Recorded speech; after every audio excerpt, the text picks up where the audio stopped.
Ladies and gentlemen, the witness testimony and the evidence portion of this trial have been completed. We will now hear the closing arguments. Much like the opening statements, these are not evidence. They're only how each side sees the case. Because the prosecutor has the burden of proof, they also have a right to rebuttal. You also will have a copy of the jury instructions at the end of the trial and when you're deliberating, right? Prosecutor?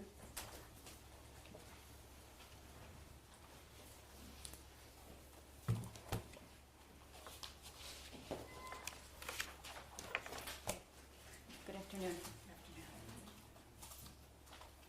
On November 30th of 2021, around 1 o'clock in the afternoon, Lieutenant Tim Willis doesn't remember exactly what happened immediately upon being informed that there's a possible shooter at the Oxford High School. Doesn't really remember who he called or how he got down in the elevator, but he remembers one thing. Whoever he called, the first thing the caller said was, "It's real." Doesn't really remember the details on how he got there that day. But he did tell you that of all the first responder scenes he's ever experienced in his 20 plus years of being in law enforcement, this was the largest and most serious by far, and the second, what didn't even come close. Ed Wagrowski, who is now works for the Secret Service but was worked for the Sheriff's Office in the Computer Crimes Department, told you that he went so fast that he could barely keep his tires on the road.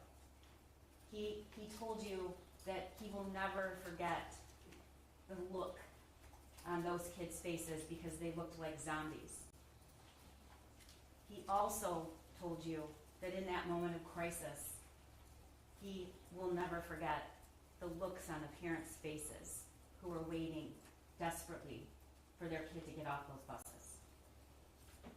Molly Darnell, a seasoned teacher who had years and years of training on what to do in an active shooter situation, she told you that even though she locked eyes with James Crumbley's son when he fired his SIG 9mm at her and hit her, she still couldn't believe she was shot.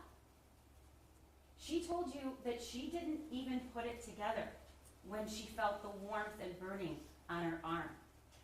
She didn't even trust herself to recognize a voice she'd known for over 20 years outside the door.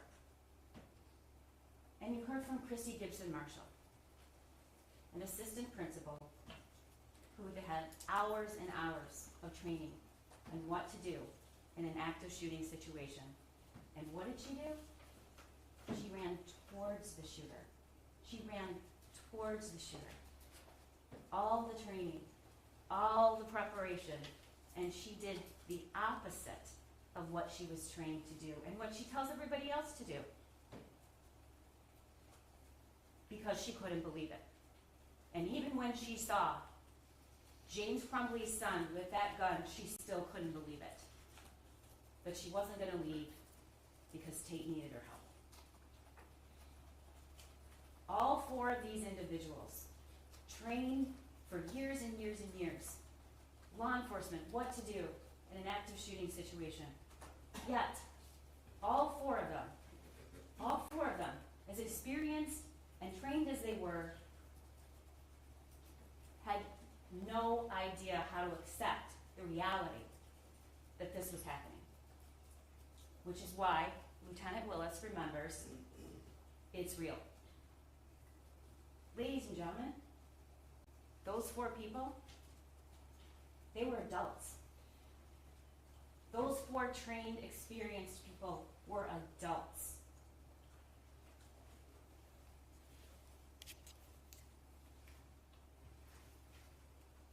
These four were children. And so were the hundreds of kids in that school.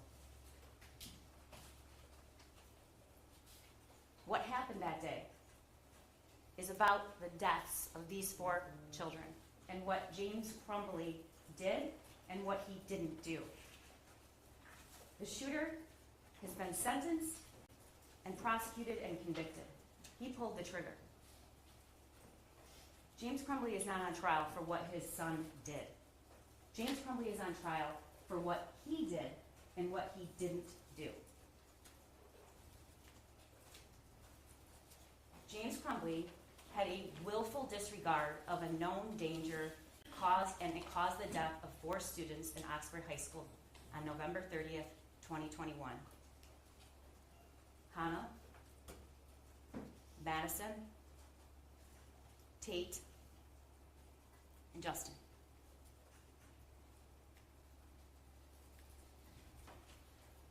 I'm going to spend a few minutes on the law, but the judge is the authority on what the law is, and she's going to instruct you what the law is. He's charged with 2 counts of involuntary manslaughter under 2 alternative theories. You don't have to find both. You don't have to agree on both. You can agree on both, but either one is the only thing necessary to return a verdict of guilty. The first is that there was gross negligence in the performance of a lawful act, and that the defendant caused death, and in doing the act that caused death, he acted in gross negligence. And then the second is his failure to perform a legal duty, and that he knew about the facts that gave rise to the duty, and he willfully neglected or refused to perform that duty, and he failed to perform it, and it grossly negligent to human life. And that the death of the victims were directly caused by defendant's failure to perform this duty. 4 counts of involuntary manslaughter for children who were killed. There can be more than one cause of death. James Crumbley doesn't get a pass because somebody else also caused the death of these 4 kids.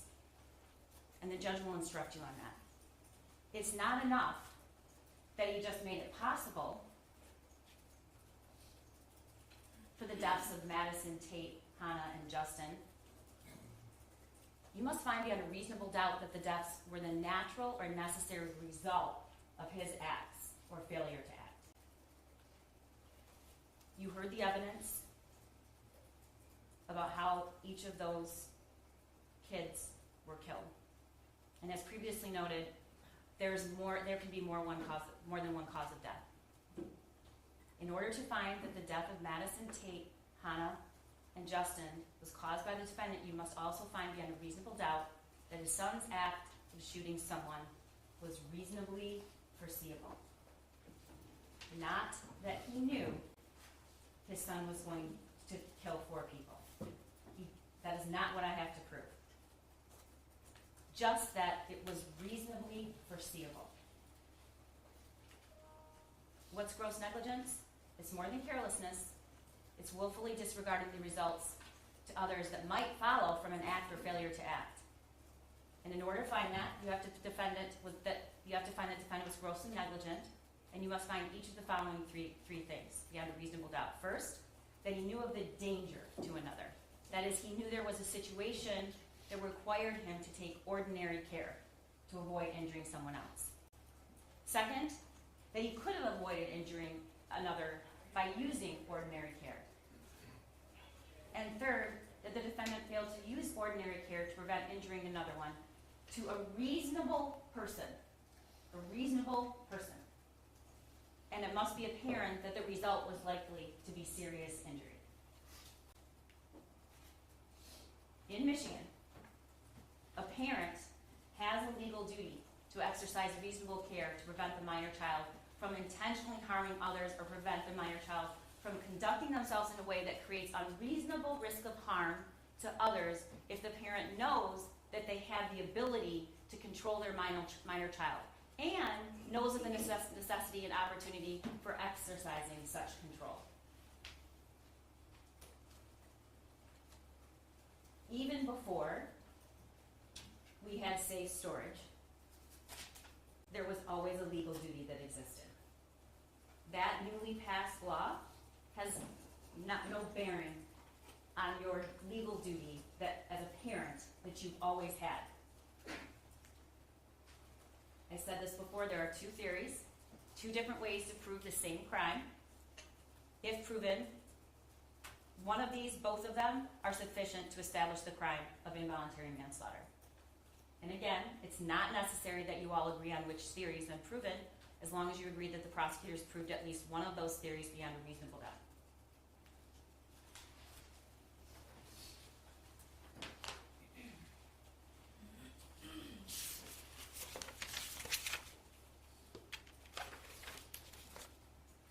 I want to stop before I talk about the evidence briefly.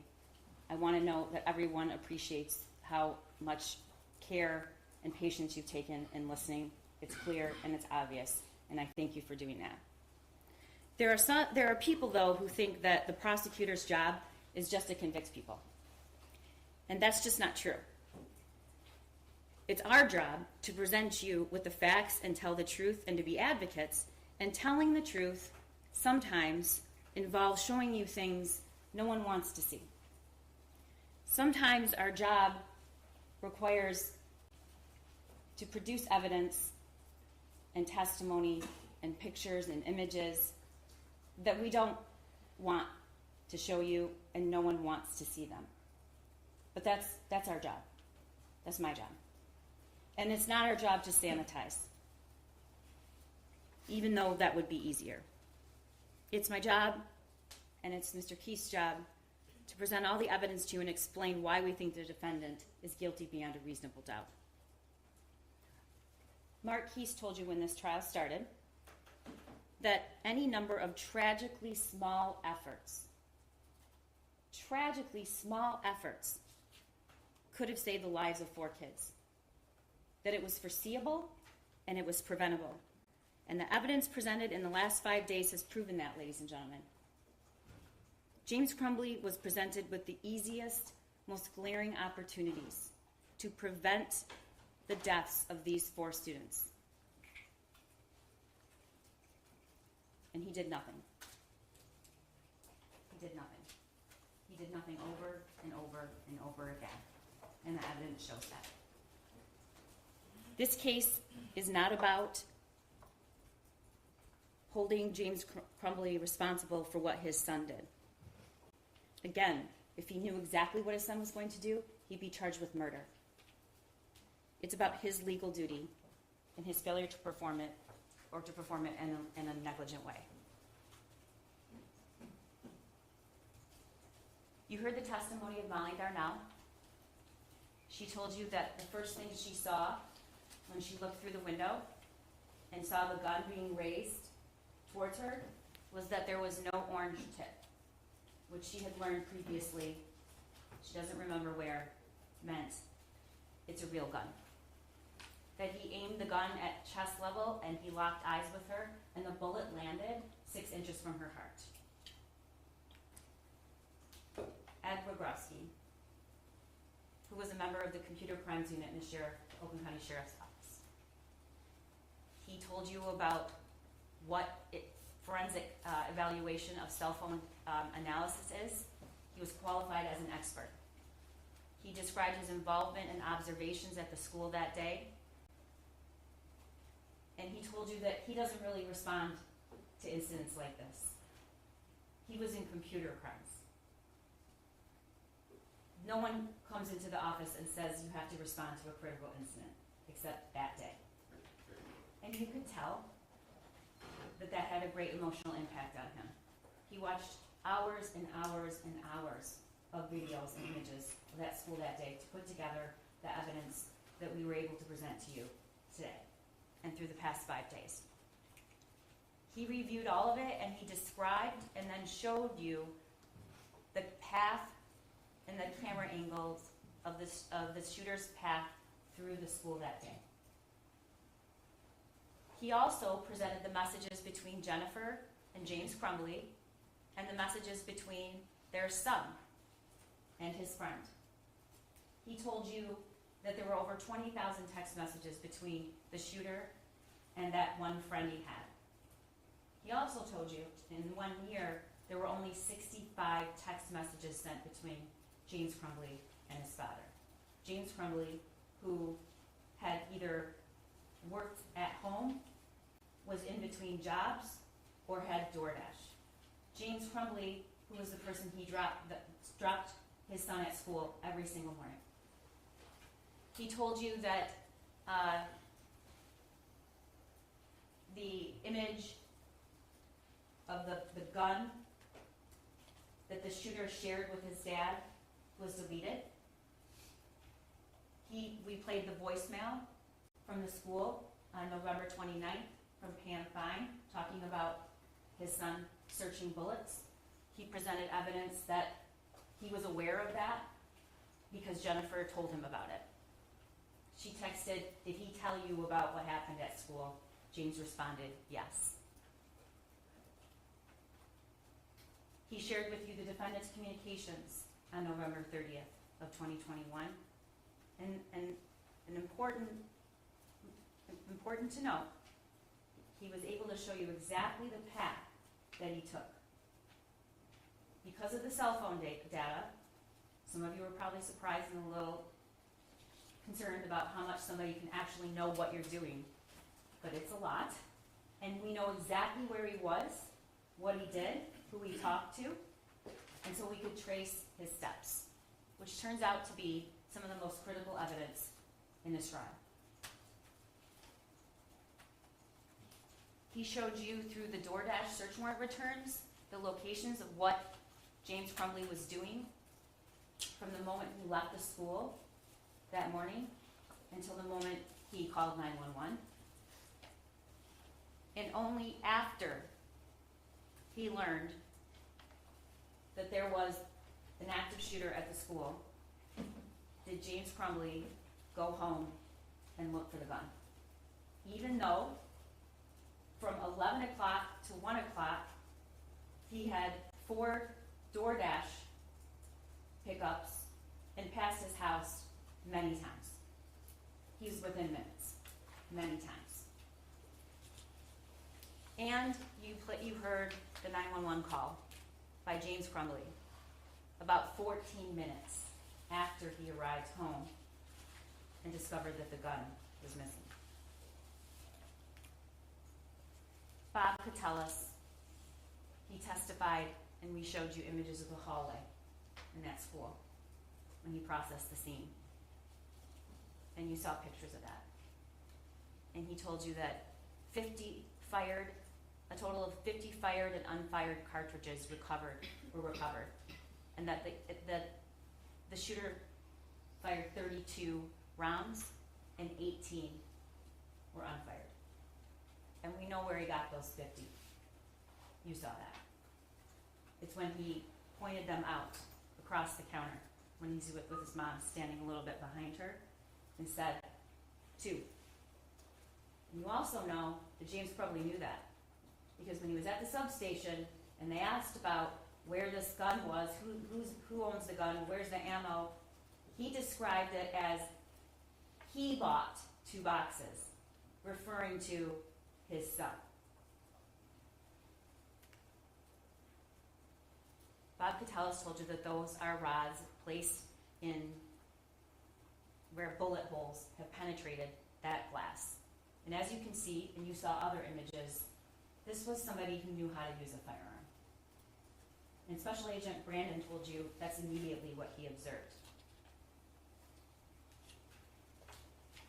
Those are shots, if landing on a human being, would kill them.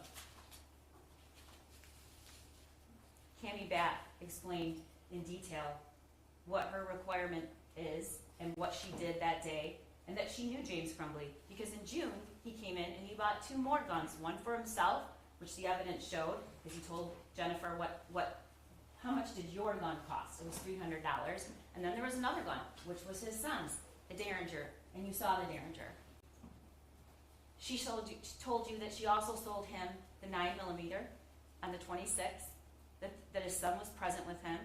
He stated he's had his eye on that gun.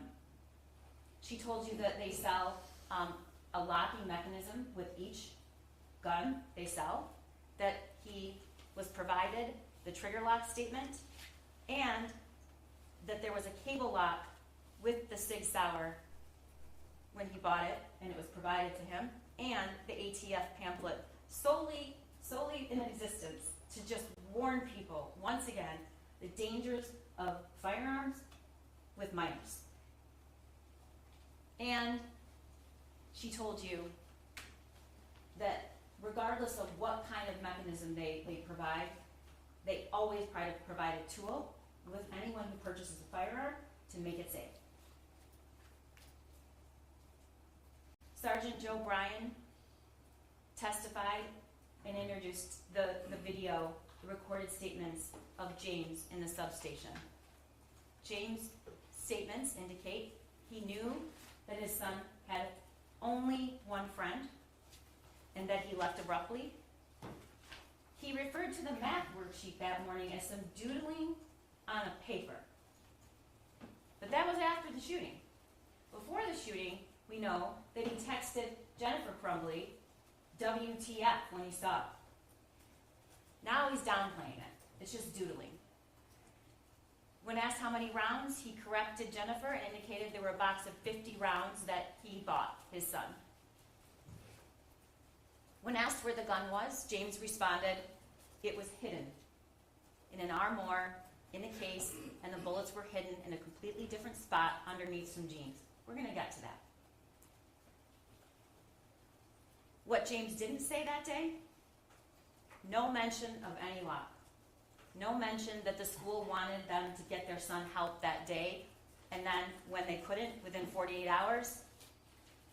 And here's something you never hear him say. You hear him say the gun was hidden. You hear him say that there was some doodling on a paper, that he was a perfect kid. But here's what he never says. He never says, I don't know how he got it. Never said that. He never says, it was hidden. I have no idea. I can't imagine how he got a hold of this gun. Never mentions that. 4 kids just died. Your son's in custody because he committed a school shooting, and not once do you say, how did he get the gun? And you know why he didn't say it? He didn't say it because he already knew. He knew his son had access to the gun.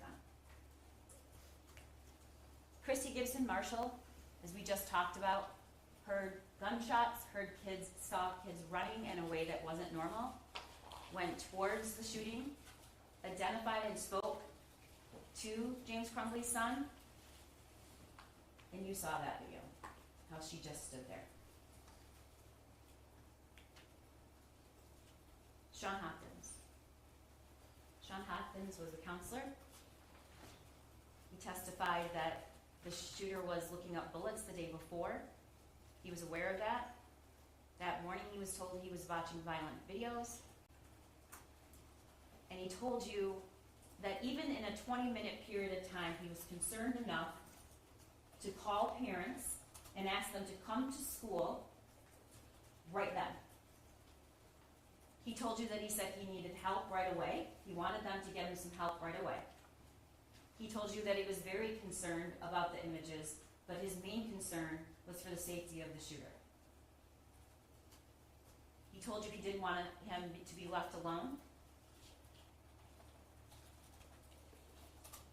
And he said in that meeting, he never received relevant information from mom and dad. It was short. It was a very, very small period of time for a meeting that takes place when you have to come from your work. James was at the barn at the time. Go to your son's school. They were in and out of there in a very short period of time. He testified, they said that just couldn't happen today. They had to work. Now, you've heard the testimony. You know what James Crumbley was doing as employment during that time. And defense counsel and I agree.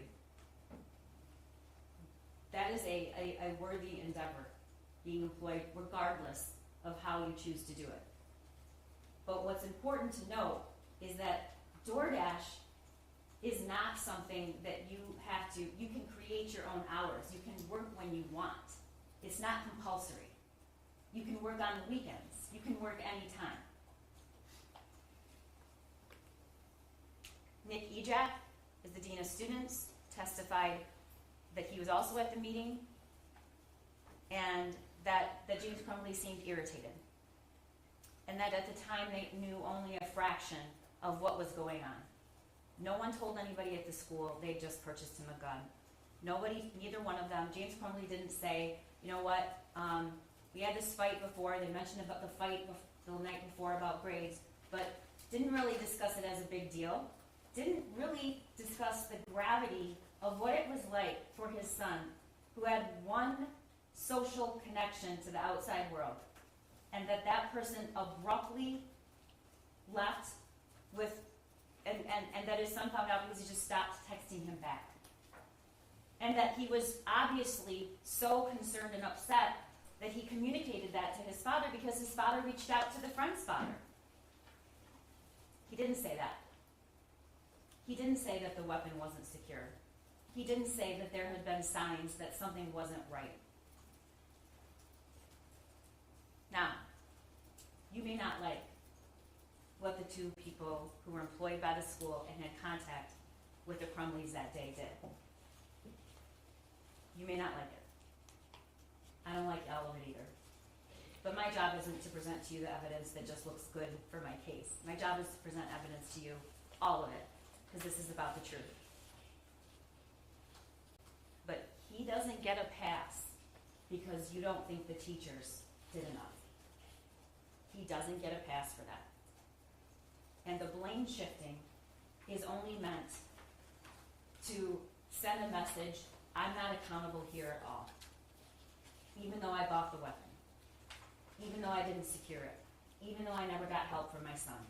Even though I could have taken him that day.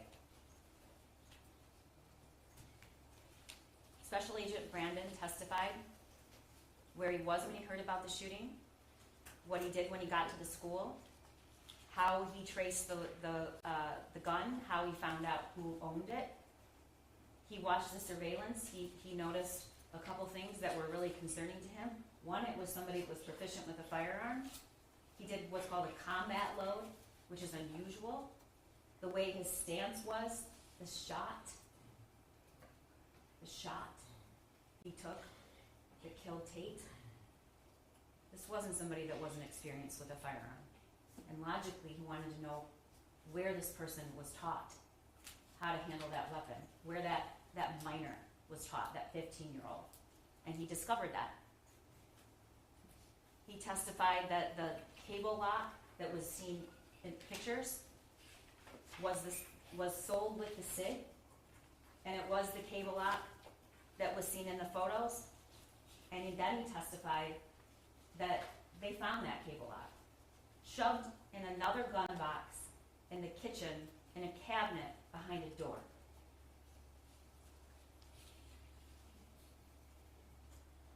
You also heard him tell you that the minute he looked at that drawing, he instantly noticed the gun. It wasn't just any old gun. It wasn't. And maybe you wouldn't have picked that up. But Special Agent Brandon did. And you know who else would have known?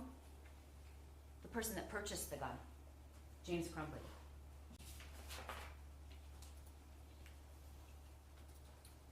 Detective Stoyak talked to you about the search. You saw pictures of the search and the house.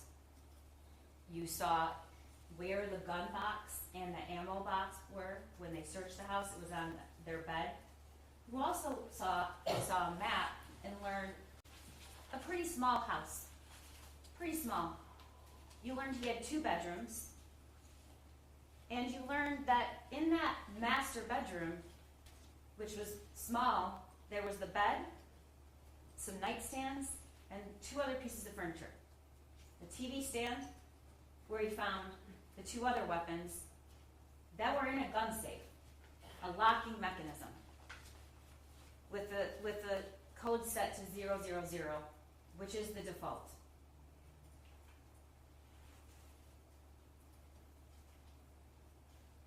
Detective Stoyak Ann told you what others did. He never, ever, ever said that SIG was locked. He said it was hidden. David Hendrick is in charge of the Fugitive Apprehension Team. You learned what that is. from 2 law enforcement officials. You learned that on the day the defendants were charged, they left a hotel in Auburn Hills, local, and drove all the way to Detroit in a building that is meant for businesses, not retail. People don't sleep there. And you heard what it was like when he arrived on the scene, when they were searching for James Crumbley and his wife.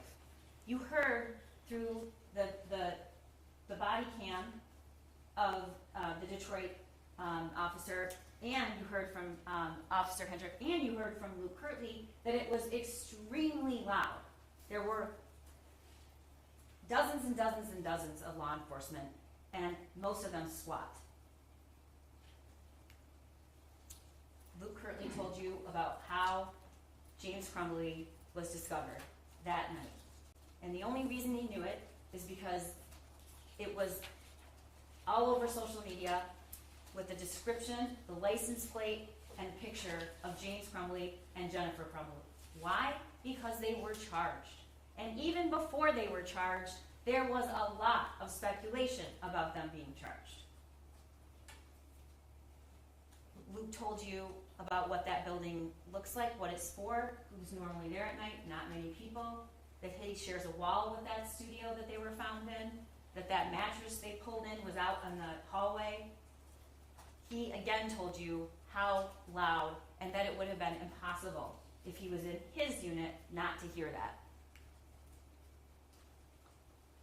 Officer David Metzke told you that there were tons of officers, multiple agencies, and that they took a 35-pound steel ram to bypass multiple doors, and they used it, and it was loud. I think he testified we have the bigger guys do that. We saw through his body-worn camera the arrest of James Crumbley, who was laying on the mattress and seemed to be wanting to create the impression that he was sleeping. There's a big problem with that. One, we know that shortly after Luke Kirtley went out to to see the license plate, that he followed him shortly after, and he was awake. And shortly after that, dozens and dozens and dozens of law enforcement show up on the scene. It's a first floor unit. The windows face that parking lot. Lights and sirens, media were there, yet he's lying on a bed as if he's sleeping. William Creer told you what they discovered. They had bought and purchased, they had purchased items with them, socks, new socks. They had clothing, they had food. There was a whiskey bottle in the trash can. There was ice. But here's the thing that was the most compelling about his testimony. The bag with the 4 phones that were turned off and $6,000 of cash was stored on the other side of the room from the backpack in a lid in a plastic bin with a lid on it. That is strong circumstantial evidence, which is used in this country every day to convict people, that was placed there in hopes that no one was going to find it. $6,000 cash, 4 cell phones turned off, which is odd if you're really trying to get up in the morning and go somewhere, and the alarm was set on one of those phones, but they were off. But what did Ed Wogrowski tell you? He told you that you can't track a phone if it's off. You can't track it. You all learned, if you've learned nothing else, turn your phone off if you don't want to be tracked, because there's all sorts of ways. Lieutenant Willis testified. He showed you the bank records showing what they did when they found out that their son was charged and when there was talk of them being charged. He talked to you about the scene at Oxford High School. And it was a really detailed description of what it was like in that school that day. Because hundreds and hundreds of law enforcement officials went to that school, some miles away. No one asked them to. They just drove there from all different parts. And so it was Tim Willis's job to take all of those people who wanted to help and give them something to do and get the scene processed and start building a case. And answering questions, which is really what an investigation is about, way before you get to a prosecutor. Because sometimes you never get to the prosecutor. Your job is to go where the evidence leads you. And there were things about this case from the very beginning that just seemed like questions that needed to be answered. And one of them was, that gun was purchased 4 days earlier by James Crumbley, who was the same person who was at the school that day. This is information they're learning immediately. They do a search warrant for the house and for phones, and they find out a lot of information. You saw the video of the shooting. There's a reason we tell the media they have to turn their cameras off. We don't want those images out there. We don't want them to be on the internet. We don't want to encourage another school shooter. And we don't take any pleasure in showing it to you. But it's our job to know the truth and look at it and not look away. He told you how each of those kids died.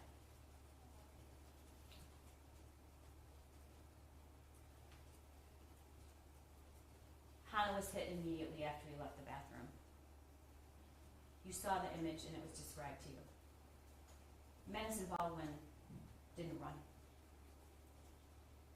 She crouched down. There was a door 4 feet from her. And she put her hands over her head. And he walked right up to her and he shot her at close range in the head. Tate was shot. I talked about that shot he took as he was coming in the door. He had his headphones on. He didn't even know what was going on. And Justin Schilling was shot in the bathroom after several minutes of being in there. It wasn't immediately. Shooter went into the bathroom, stayed there. Justin knew the shooter was there. And there was another student in there as well. You saw him running, Keegan. And he ran after James Crumbley's son shot Justin Schilling, execution style.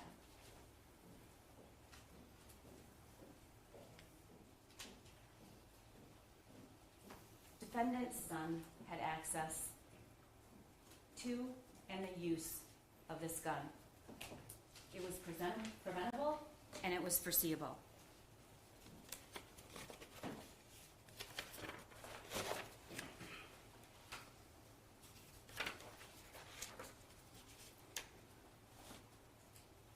You heard during jury selection, and you heard during opening, and if my prediction is you're going to hear it again, that this could be you.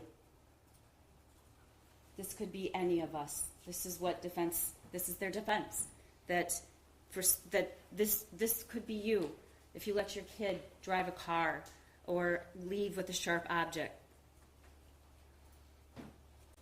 This couldn't be everybody. This couldn't be the person that takes their kid hunting.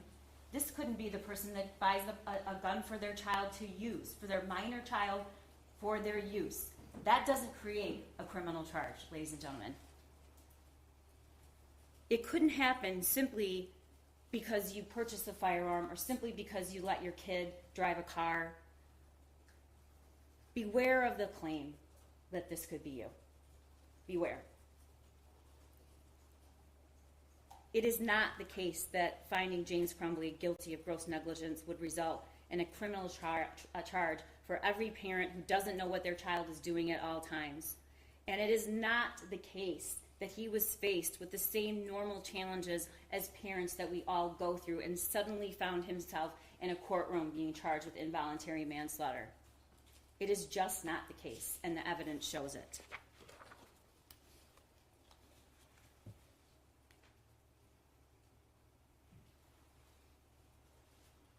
In June, the Derringer and the Caltech were purchased by James Crumbley. We know that that Caltech was left out, unsecured, with ammo. Why do we know that? You saw that picture and video and the one he sent to his friend, and you saw the text that accompanied. But before we get to that, this is an image from the video that you saw. It was 12:30 at night. That is his cat, Dexter. That is the shooter's cat.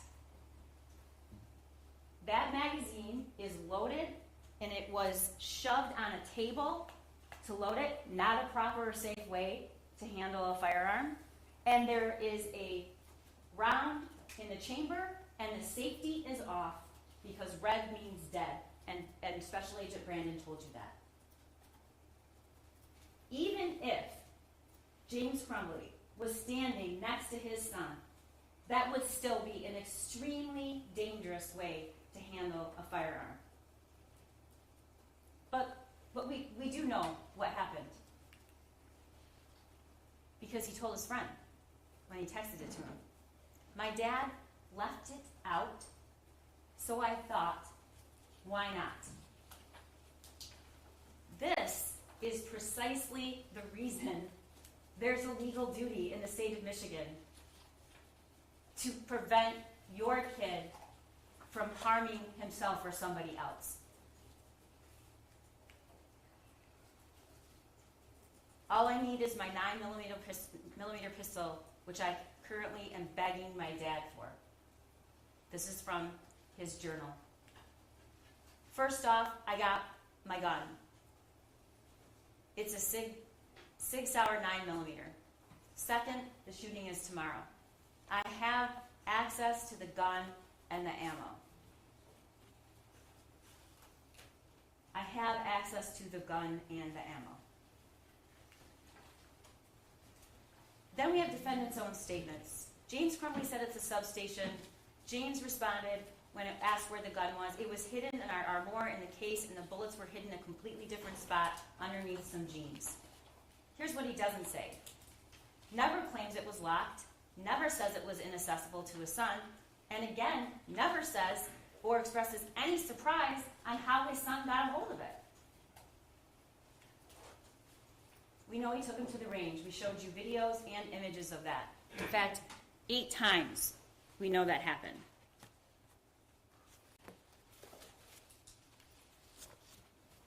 We know that throughout June, July, August, September, October, by November, when he begged his dad for the 9mm, and he actually did buy it for him, now he's at the point where he can instruct other people. It's James Crumbley's son that knows more about guns and when he takes his mom to the range.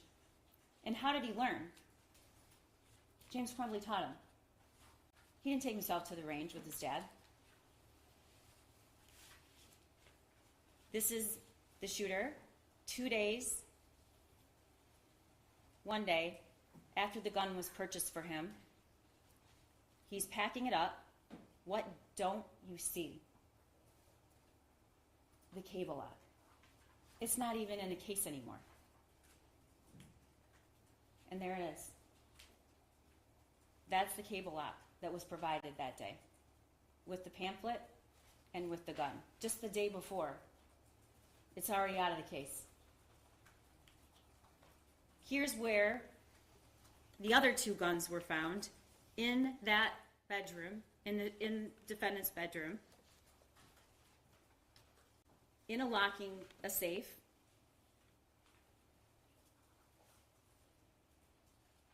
in the TV stand. The code was 000. The important thing is that the SIG could not fit into that gun safe. Could not fit it. It's impossible. But the other important thing is you're hearing a claim that James Crumbley didn't think that he had to lock his weapon up. Okay. It's not about whether you locked the weapon. It's about whether you made it secure. And we already know he felt the need and understood his duty to lock the other 2.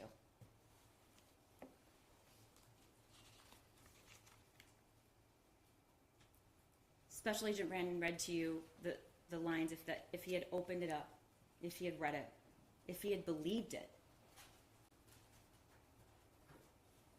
those deaths could have been prevented. If he had just read it and just did the simplest of things.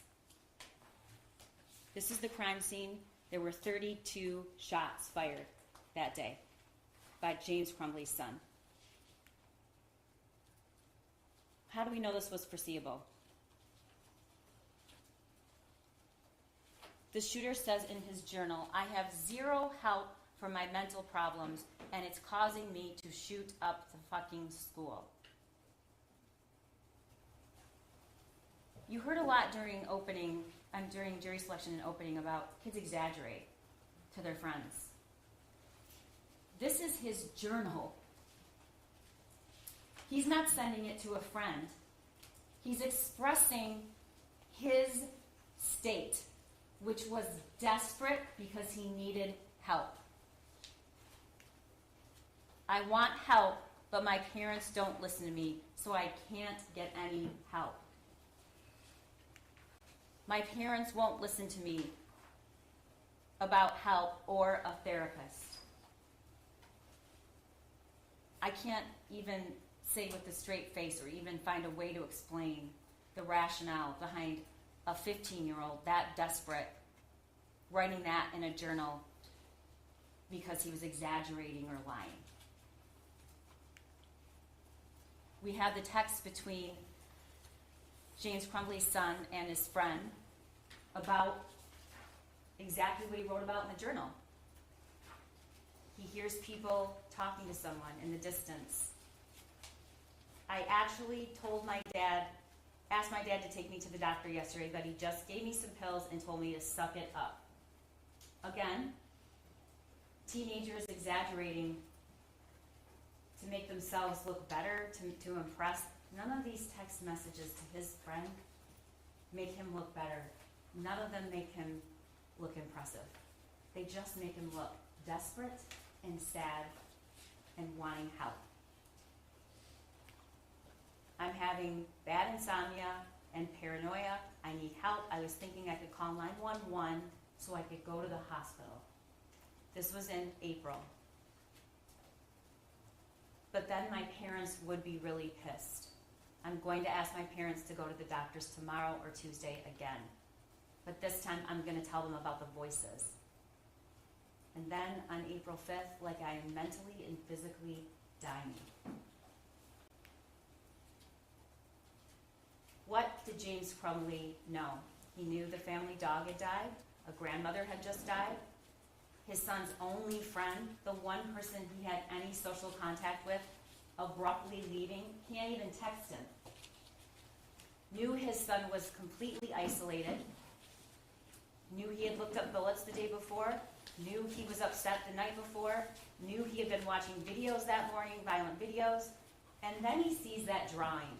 He sees that drawing that morning when he goes to the school, and what does it say? It says, "Help me." How many times does this kid have to say it? He says it in his journal, he says it to his friend, and what is he saying? I asked my parents, I asked my dad. And then if that isn't enough, he writes the words, "Help me," on a piece of paper. And his parents, James Crumbley, is called to the school to see it. And what does he say? He says, "We gotta go to work." He describes his son as a perfect kid, never gets in trouble. Well, you know, if you have a perfect kid that never gets in trouble, being called to the school abruptly that day and asked to come and saying your kid needs help is about 100 out of 10 in terms of how troubling it is for a parent, if it's that unusual. He knows his son is proficient with guns because 4 days earlier he purchased that weapon for him. This is James Crumbley's son on the morning of the shooting, November 30th, being dropped off like every day by James Crumbley. And here's the worksheet. The thoughts won't stop. Help me. You have a picture of someone bleeding with bullet holes. You have a picture of the exact gun. It says blood everywhere. My life is useless. The world is dead.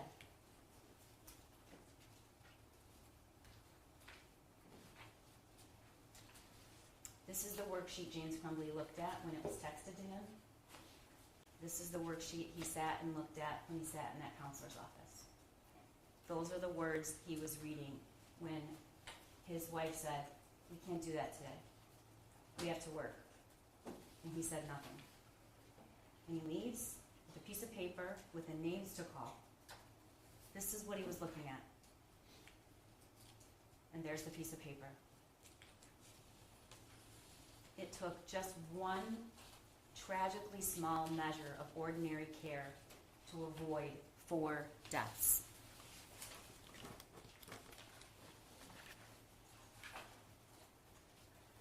James Crumbley failed to use ordinary care, which could have prevented the death of these 4 kids. Didn't stop at home to check to see where that gun was. Even though you can't take him, which we know he could have driven around with him.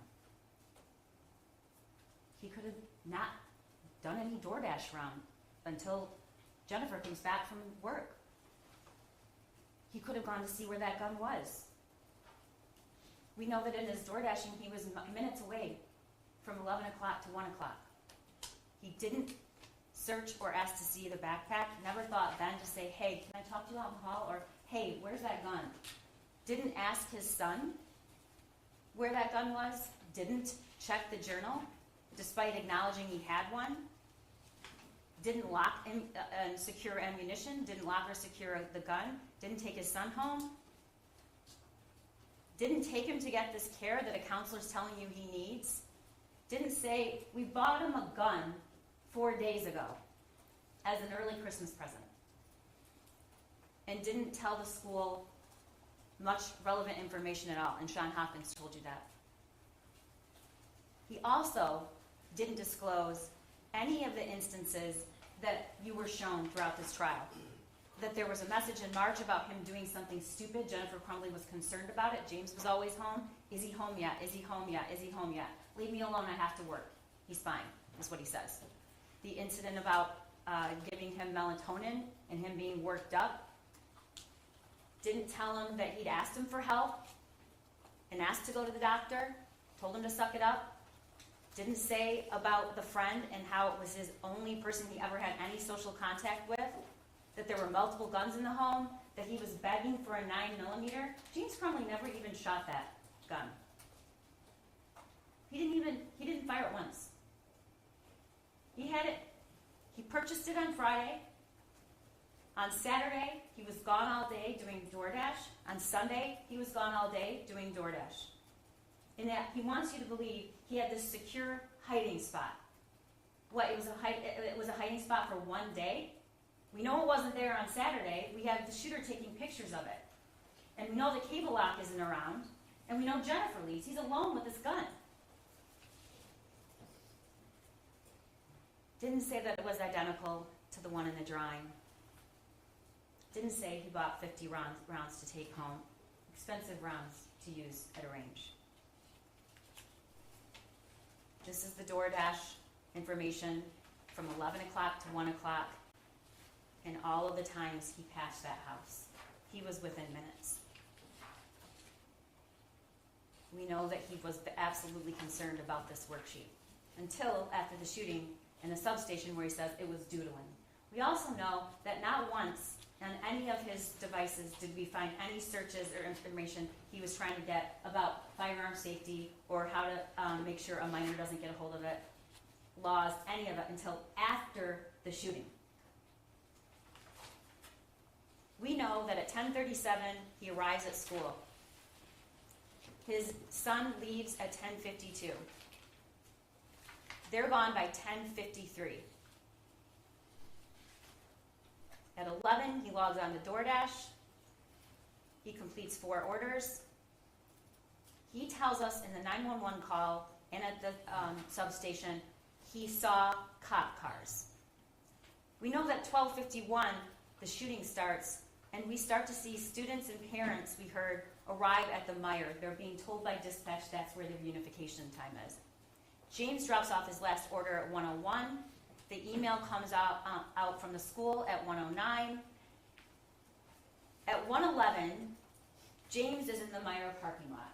It's unclear exactly why.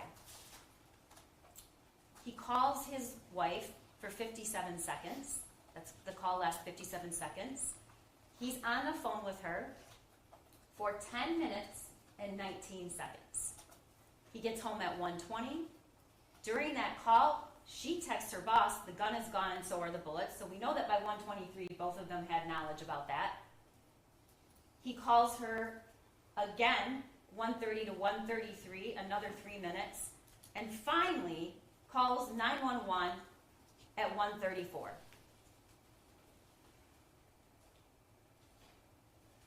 There were 1,800 students in Oxford High School. There was one parent who suspected their son was the school shooter, and it was James Crumbley. You know what that's called?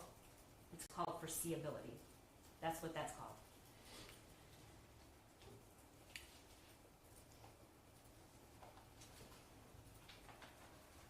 What's the location of your emergency?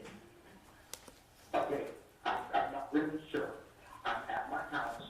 There's an active shooter situation going on at the high school. My son goes to high school. I have a missing gun at my house.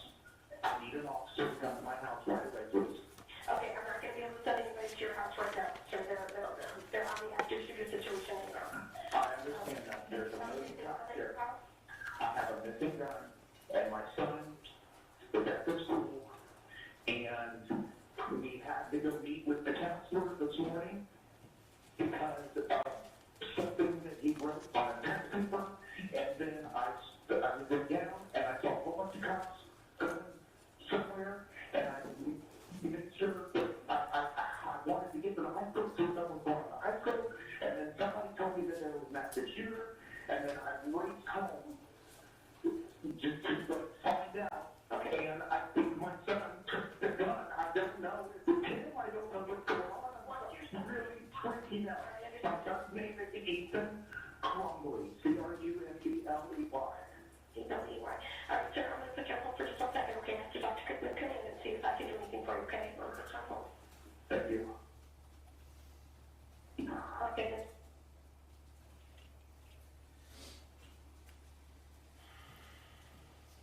You just heard this. I have a missing gun. My son is at the school, and we had to go meet with the counselor this morning because of something that he wrote on a test paper.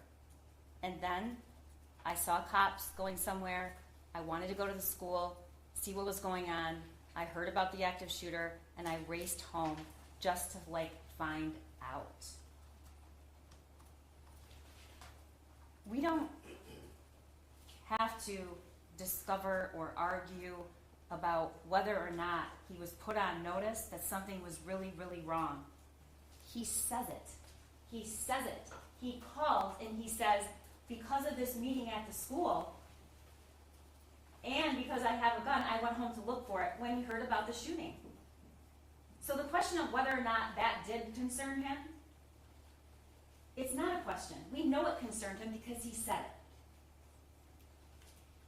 And then at the substation, and this is what he says, and somebody said there was an active shooter, I immediately freaked out because the situation. And after I saw all the cops, after I found it was an active shooter that went on this morning, and after what went on this morning, what's he talking about? He's talking about the meeting and the words on the paper that says, help me, blood everywhere, with a picture of the gun at the bottom. So I raced home and I found the gun missing. We went into detail about what James Crumbley and his wife did after they thought they might be charged with a crime. And the evidence clearly shows what they didn't do. They did not turn themselves in. They did not make sure that they were in the area. They withdrew $6,000 and they went to Detroit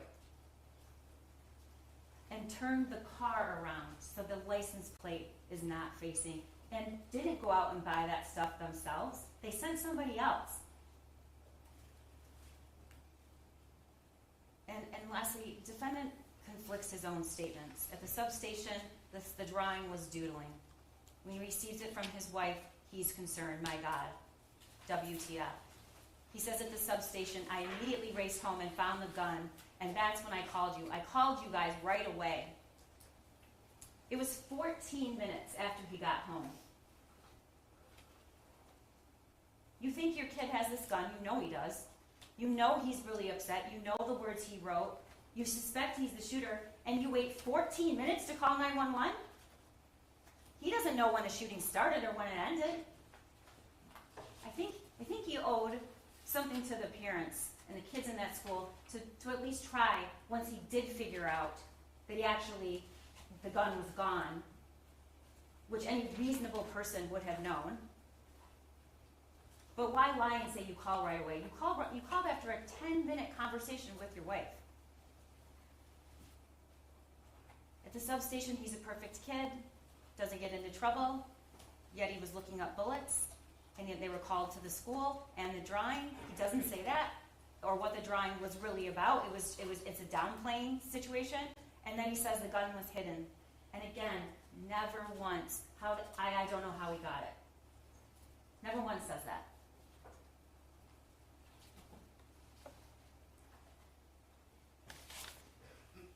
James Crumbley had concerns that day. He knew something was wrong. He said it in his own words. And we know that because of what was on the drawing, and we know that because we know what his response was when he received the drawing. He kept those concerns private that morning. But he didn't just fail to inform the school. He failed to act. James Crumbley failed his son in a tragic way. You're not going to hear me say that's not true. But he didn't just fail his son. He failed Hannah. He failed Madison. He failed Tate. And he failed Justin. He failed to perform his legal duty to prevent these kids from being killed. And he failed their parents too. And I ask that you find him guilty. Thank you.